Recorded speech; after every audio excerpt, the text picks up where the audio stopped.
sabihin ito sa mga kinauukulan at huwag naman pong magdaramdam ang iba na tatamaan itong ipapahayag po namin.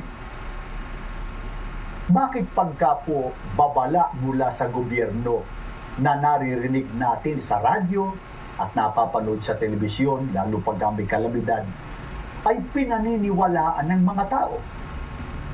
Pero bakit naman pagka po ang babala ay galing sa Panginoon Diyos, ayaw paniwalaan ng iba at nanlilibak o nangungutya pa? Bakit po kami naninindigan na napakalapit na ng ikalawang pagparito ng ating Panginoon Kristo na sa ring araw ng pag-ukom? Ito po ang sagot.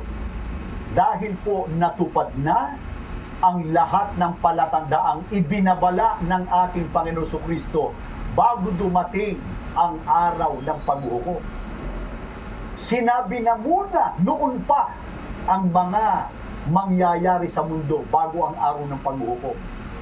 Pakinggan nyo, dito po sa Mateo sa 24:33, 6 hanggang 8. Gayon din naman kayo, pagka nakakita ninyo ang lahat ng mga bagay na ito ay talasasin ninyo, na siya'y malapit na, nasa mga pintuan nga, at mga kakarinig kayo ng mga digmaan, at mga alingaw-ngaw ng mga digmaan.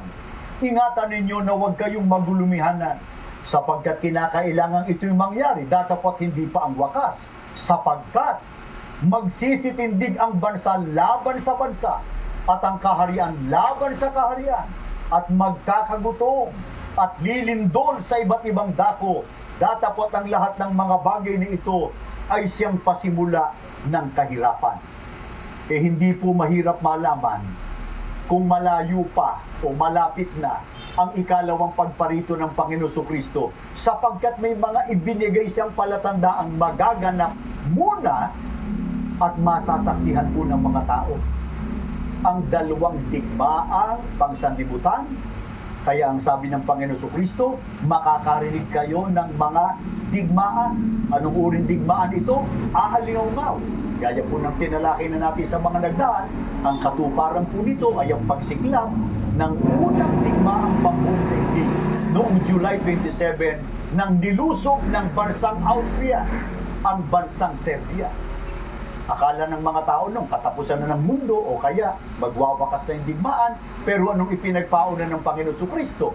Hindi pa ang wakas, sapagkat ang sabi niya, titindig ang bansa laban sa bansa, kaharian laban sa kaharian.